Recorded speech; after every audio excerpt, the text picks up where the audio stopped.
안녕하세요. 중간보습과 오일보습 그리고 물세안을 퍼뜨리는 네이버 카페 온라인 스킨케어 매니저이자 비비 화장품 대표인 윤석찬입니다.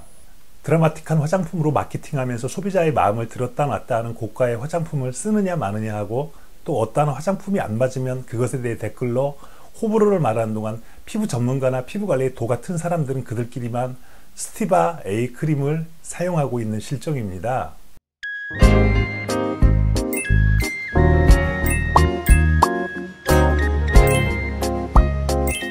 제가 3년 전 스티바 A 크림에 대한 기획을 하고 유튜브 신나영님께 영상을 올려달라고 부탁해서 나온 영상이 있는데요. 여기 스티바 A에 대한 정보나 후기가 있습니다. 참고하시면 도움될 것 같고요. 이 크림의 효과, 부작용, 그리고 쓰면 안 되는 피부에 대해서는 의사분들이나 약사분들의 유튜브 영상이 많이 있습니다. 오늘 저는 이분들보다 소비자들이 더 잘 알아들을 수 있도록 설명해 드리겠습니다.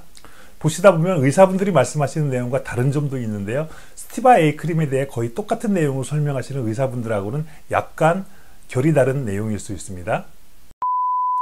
우선 스티바 크림에 대한 효과부터 말씀드리겠습니다. 여러분들께서 그동안 사용해 오시던 드라마틱한 성분으로 구성된 화장품보다는 효과 면에서 좋을 것 같습니다. 이것은 논란의 여지가 없을 것 같은데요. 스티바 A 크림은 약이다 보니 아무래도 화장품보다 효과 있는 것은 당연합니다. 지금부터는 스티바 A 크림을 피부 고민별로 적용해본 효과에 대한 저의 주관적인 견해입니다. 스티바 A 크림은 여드름뿐만 아니라 주름, 미백에 효과가 있다고 하는데 여드름의 스티바 A 크림 효과입니다. 모공에 각질이 쌓이는 것을 과각화라고 하는데요. 이러한 과각화를 스티바 A 크림이 해소해 준다고 해 여드름에 좋다고 하는데요. 당뇨처럼 만성질환인 여드름, 즉 몇 개월부터 몇 년 동안 염증성 여드름이 나고 그것이 흉터가 되는 피부에 스티바 A 크림은 별로 추천하고 싶지 않습니다. 택도 없습니다. pH 조절제인 로아큐탄을 복용하면서 과도하지 않은 항생제 복용이나 주사 그리고 진정 관리가 도움이 되고요. 압출과 스팟 관리를 하는 쪽으로 방향을 잡아야 할 것 같습니다. 스티바 A 크림의 미백 효과입니다. 미백에 좋다는 대표적인 약은 스티바 A 크림과 도미나 크림이 있습니다. 스티바 A 크림의 주성분인 비타민 A 성분보다는 하이드로키논 성분이 든 도미나 크림이 괜찮다고 봅니다. 약을 이야기하다 보니 두 가지 제품의 성분을 말씀드렸는데 미백의 대표적인 성분인 비타민 C 성분이나 나이아신 아마니드 성분에 대해서는 이야기를 안 했습니다. 효과가 없어서 이야기 안 한 것은 아니고요. 약을 이야기하다 보니 두 가지 제품에 든 성분만 언급한 것입니다. 제가 두 가지 제품 다 발라봤는데요. 발랐을 때 느낌이라든지 향은 그나마 스티바 A 크림이 괜찮았었습니다. 도미나 크림은 사용감도 그렇고 냄새도 그렇고 바른 후 자극감도 스티바 A 크림보다 많았습니다. 약은 좋은 쪽 이야기고요. 나쁜 쪽으로 이야기하면 독입니다. 여드름이 난 후 제품 테스트도 할 겸 3년 전에 제 광대에 스티바 A 크림을 꾸준히 발랐는데요. 사진처럼 색소 침착이 남았습니다. 여러분께 여드름과 미백에 대한 이야기를 했습니다. 스티바 A 크림이 효과 있는 것은 주름과 탄력 쪽입니다.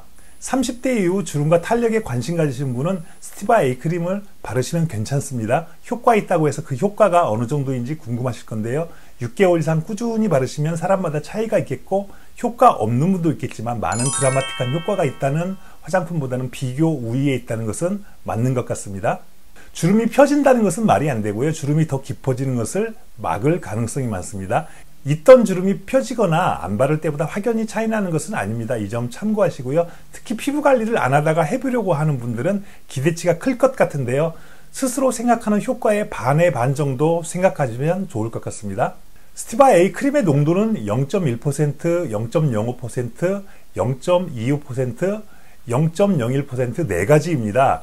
의사분들은 농도가 높을수록 자극이 세고 피부가 붉어질 가능성이 있으니 약한 농도부터 사용하라고 하는데 이 작은 용어가 3만원대입니다. 그러지 마시고 가급적 농도가 높은 것을 처방해 달라고 하시고요.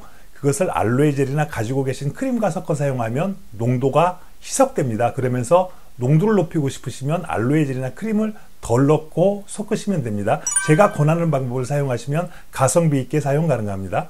아하나 바하 등도 농도가 센 것을 사신 다음 스스로 희석해서 사용하는 것이 슬기로운 화장품 생활입니다. 아무래도 부작용이나 위험성에 대해 말씀드리지 않으면 안 될 것 같습니다.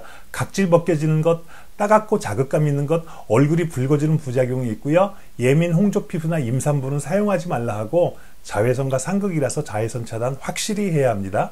발품 팔아서 병원 처방받아야 하고요. 약국에서 구입해야 하는 것이라 제가 좀 더 부연 설명해 드리겠습니다.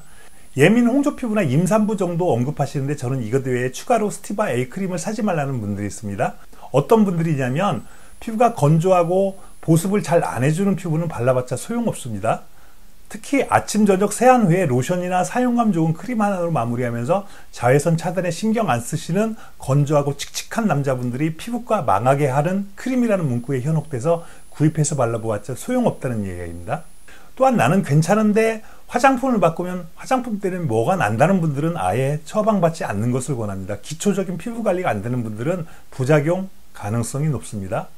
스티바 A 크림을 바르고요. 꼼꼼한 세안이나 각질 제거 등으로 피부 마찰과 자극이 많으면 아까 제 사진에서처럼 색소 침착 가능성이 있습니다. 스티바 A 크림을 바를 때는 피부에 자극되거나 마찰되는 것을 줄이는 노력이 필요하고요. 스티바 A 크림을 바른 후 5일 또는 밤을 발라주시면 수분 증발이 억제되면서 성분의 효능이 오래 지속될 수 있어서 좋습니다.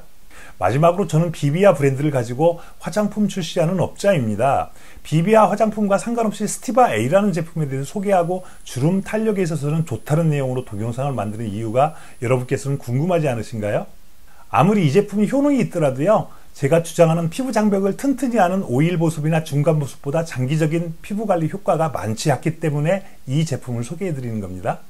10년 이상 네이버 카페 온라인 스킨케어에서 진정 관리를 권하고 각질 제거나 색조를 비판하면서 장기적인 피부 장벽 튼튼 아이템인 오일 보습과 중간 보습으로 수많은 분들과 소통하면서 그분들이 피부 관리하는 루틴을 보고 다큐멘터리 후기를 보시면 제가 왜 자신 있게 스티바 A 크림을 소개하는지 여러분도 이해가 되실 것 같습니다.